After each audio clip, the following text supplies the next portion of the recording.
Good afternoon everyone. कैसे हैं आप सभी? I hope all are very good. Today is 22 और डे है फ्राइडे। तो जैसे कि आपको पता है कि आज वो हिमाचल प्रदेश में पंचायत सेक्रेटरी का जो एग्ज़ाम हुआ, जिसमें कि टोटल 85 क्वेश्चन थे। 20 थे आपके हिंदी, इंग्लिश और मैथ से जो वो 20 क्वेश्चन थे, और जीके से थे हिमाचल प्रदेश का जो भी जीके था या नेशनल इंटरनेशनल जो भी था, तो उसमें से जो वो 25 क्वेश्चन थे। तो मेरे ख्याल से बहुत ही इजी लेवल था, इजी क्वेश्चन थे सभी। और जो मैथ्स के जितने भी क्वेश्चन थे वहाँ वो जो वो आपकी 10th क्लास की एनसीईआरटी की जो मैथ्स की जो बुक है उसमें से ही जो वो सब कुछ सारे 20 के 20 क्वेश्चन जो पूछे गए हैं। तो अगर आप जो वो 10th क्लास में है तो आप इस वीडियो को पूरा देखिए, अच्छे से देखिए। तो काफ़ी इजी आप बोल सकते हो। तो देखते हैं मैथ्स का जो वो अब अभी हम पार्ट 1 में डिस्कस करेंगे, बाकी सेकंड पार्ट में हम दूसरा हिंदी वाला या इंग्लिश वाला जो वो डिस्कस करेंगे। काफ़ी इजी पेपर था। तो देखिए यहाँ पे फर्स्ट क्वेश्चन है, if alpha and beta are two zeros of quadratic polynomial. तो ये बोल रहा है कि x square plus b x plus c and then alpha beta is equal to. तो ये आपको पता है कि अल्फा और बीटा, ठीक है, यहाँ पे लिखा है अल्फा बीटा।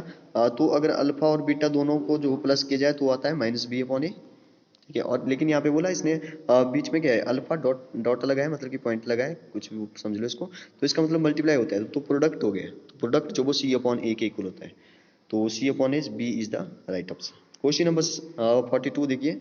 और ये जो वो सीरीज ए का जो वो पेपर है, ठीक है, ए सीरीज का है। तो 42 है, a trinomial has how many terms. तो त्रिपदीय बहुपद में जो वो कितने होते हैं, तो त्रिपदीय नाम से बच रहा है, 3 होगा इसका आंसर, ठीक है। नेक्स्ट है 43।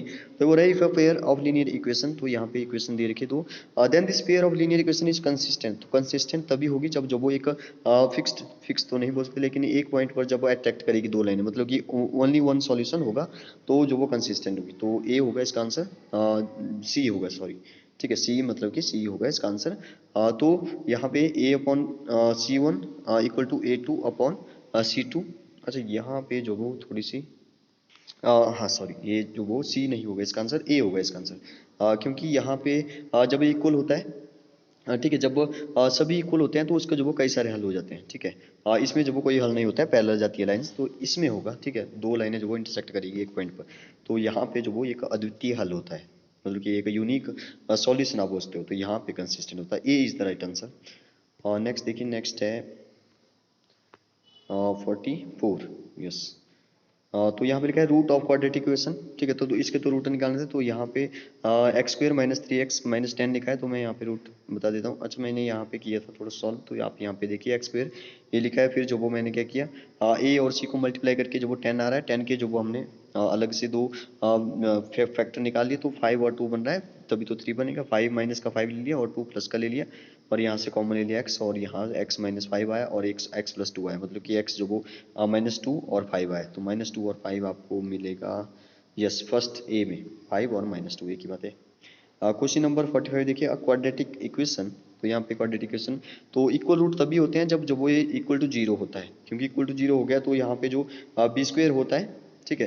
तो बी स्क्वेयर और इक्वल टू यहाँ पे जो भी, अच्छा सॉरी, बी स्क्वेयर माइनस यहाँ पे हाँ yes, minus b plus minus b square minus 4ac upon 2a, कुछ इस तरह से होता है। अगर a ही जीरो है तभी तो जो वो इसके इक्वल रूट निकलेंगे, क्योंकि यहाँ पे प्लस माइनस का तो यहाँ पे कोई रूल होगा नहीं फिर, ठीक है। तो यहाँ पे जो वो इसका इक्वल टू जीरो होगा। क्वेश्चन नंबर 46 देखिए, इसमें जो वो एक से क्वेश्चन पूछा कि 10 है, फिर यहाँ पे देखिए डी निकालना था सबसे पहले। डी जो वो यहाँ पे है, 10 से 7 हो रहा है, मतलब कि 7 में से 10 माइनस करना है, तो -3, ठीक है। -3 जो वो यहाँ पे क्या आ रहा है, डी आ रहा है। फिर जो वो यहाँ पे 30th टर्म पूछिए, मतलब कि 30वां पद पूछा है, तो ए 30 हो जाएगा, ए प्लस 29d। फिर जो वो सॉल्व करके जो वो 77 जो वो इसका आंसर आ जाना था। नेक्स्ट देखिए, यहाँ ए भी सेकंड क्वेश्चन भी एपी से है, सम ऑफ फर्स्ट 10 टर्म। तो 10 टर्म का जो वो सम पूछा है, तो हमें 10 तो नहीं पता है, मतलब कि एन, अच्छा यस 10, मतलब कि एन जो वो हमें पता है 10 टर्म हो रहा है, तो एन इक्वल टू 10। तो यहाँ पे हमें सबसे पहले क्या निकालना था, ए भी है हमारे पास, डी जो वो यहाँ से 5 निकल जाएगा, ए टू माइनस ए वन करके।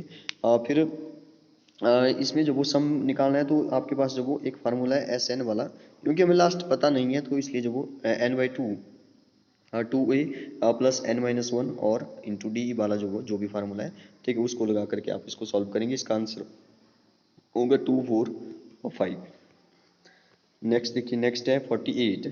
If A B C are in A P, तो इसका सही आंसर होगा कि ए और सी को जब प्लस करेंगे तो वो जो वो अपॉन टू, मतलब कि बी जो वो ए प्लस सी अपॉन टू के इक्वल आता है। चाहे आप जो वो कोई ए पी का जो वो एक एग्जाम्पल लेकर के चेक कर सकते हो। क्वेश्चन नंबर 49 है, इसमें जो वो डिस्टेंस दूरी सूत्र से क्वेश्चन पूछ लिया। इसके और इसके बीच में जो दूरी है वो निकालनी थी, तो यहाँ पे आ जाएगा प्लस का √34।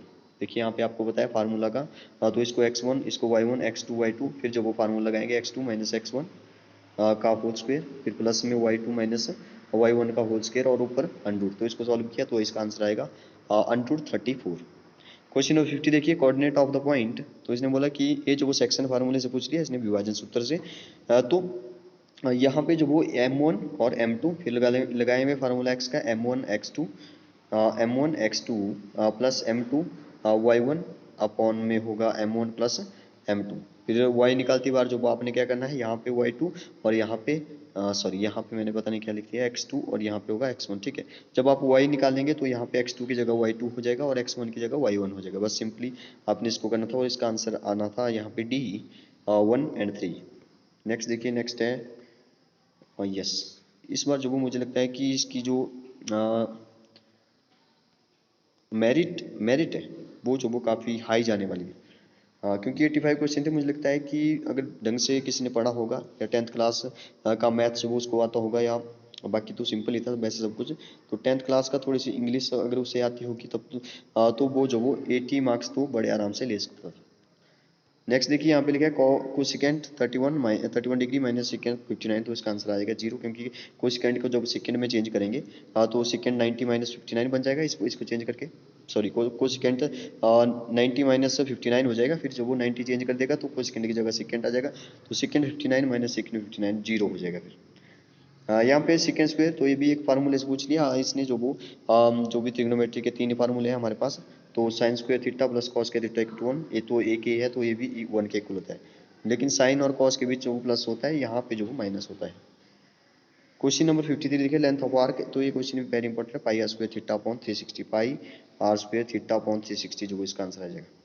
ठीक है, देखिए यहाँ पे आर्क ऑफ ए सेक्टर पूछा है, तो सेक्टर क्या होता है देखिए, हाँ सेक्टर जो कुछ जो इसका सेंटर हो गया, एक रेडियस यहाँ पे बनाया मैंने और एक जो वो यहाँ पे बना दिया मैंने रेडियस, तो ये जो पूछ रहा है इसका एरिया पूछ रहा है, तो इसका एरिया निकालने के लिए pi r square theta upon 360, theta A वाला एंगल है जो बीच में है, जैसे जैसे यस ए वाला है theta angle, pi r square theta upon 360, r radius होता है। नेक्स्ट है यहाँ पे सरफेस एरिया क्यूबाइड का पूछा है, तो एक का जो वो क्या होता है, लेंथ इंटू ब्रेड्थ होता है, तो दूसरे का भी लेंथ इंटू ब्रेड्थ, तो इसका जो सही आंसर है, मतलब कि लेंथ इंटू ब्रेड्थ दो दो हो जाएंगे, सभी जो वो दो दो हो जाएंगे जब आप किसी रेक्टेंगल का जो एरिया है वो निकालते हैं तो लेंथ मल्टीप्लाई बाय ब्रेड्थ करते हैं, तो यहाँ पे लेंथ ब्रेड्थ और हाइट होगी, तो लेंथ ब्रेड्थ होगा एक बार, फिर जो वो दूसरा बी और एच होगा, फिर दूसरा जो भी उसके बिल्कुल अपोजिट फेस होगा वो जो वो इक्वल होगा, तो इसलिए दो लेंथ ब्रेड्थ बनेगी, दो ब्रेड्थ और हाइट बनी, दो हाइट और लेंथ बन जाएगा, तो B is the right option.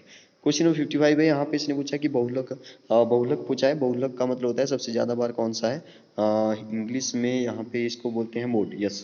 तो सबसे ज्यादा बार 52 था, तो 52 ही इसका आंसर आ जाएगा, ये तो काफी इजी क्वेश्चन था, तो 5th क्लास वाला बच्चा भी कर लेगा।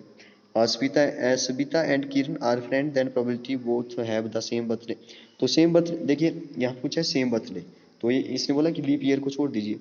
ठीक है, तो यहाँ पे जो वो इसने बोला सेम बर्थडे जो वो आने की क्या प्रोबेबिलिटी है, तो सेम बर्थडे होगा तो एक ही तो दिन होगा वो, मतलब कि एक चांस है इसके।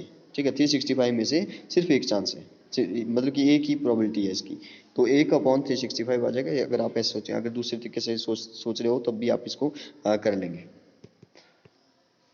नेक्स्ट है क्वेश्चन नंबर 57, यहाँ पे लिखा है वह कंटेन, तो यहाँ पे इसने बोला था कि नॉट रेड, तो रेड की तो रेड है यहाँ हमारे पास 3, तो 3/8 जो वो रेड की हो जाएगी। ठीक है, 3/8, लेकिन इसने बोला नॉट रेड, तो नॉट की टोटल कितनी है, 8 है, तो 3 में से जो वो 8 में से 3 माइनस को 5/8 हो जाएगा। इसको आप ऐसे नहीं करेंगे, ऐसे तो मैंने ऐसे ही बता दिया, लेकिन इसको जो वो आपने अगर 10th क्लास वाले बच्चे देख रहे हैं तो आपने जब इसको कैसे करना है, जैसे 1 माइनस प्रोबेबिलिटी ऑफ आने की प्रोबेबिलिटी में से 1 से जो वो किसी चीज़ के आने की प्रोबेबिलिटी को माइनस करते हैं, तभी जो वो ना आने की निकल जाएगी, तो यहाँ पे 5/8 is the right. The probability of impossible event, तो इम्पॉसिबल मतलब कि कुछ भी नहीं है, ठीक है, असंभव घटना, तो इसके 0 हो जाएगी। ठीक है, प्रोबेबिलिटी 1 में से देखी जाती है। यहाँ पे 59 है, इस क्वेश्चन को मैं गलत कर गया ऐसे ही, पता था थोड़ा बहुत लेकिन पता नहीं क्या हुआ।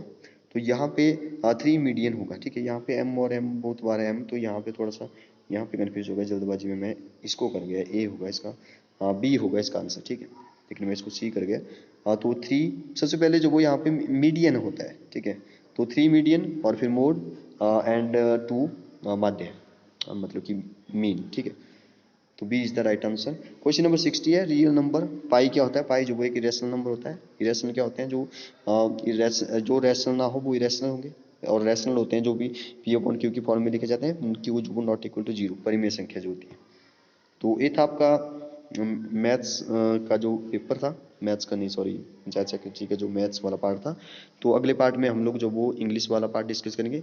अगर आपको इस वीडियो अगले बार वाले पार्ट की जो वो नोटिफिकेशन चाहिए तो नोटिफिकेशन आइकन को जो वो जरूर दबाएं। Okay, thank you and have a nice day.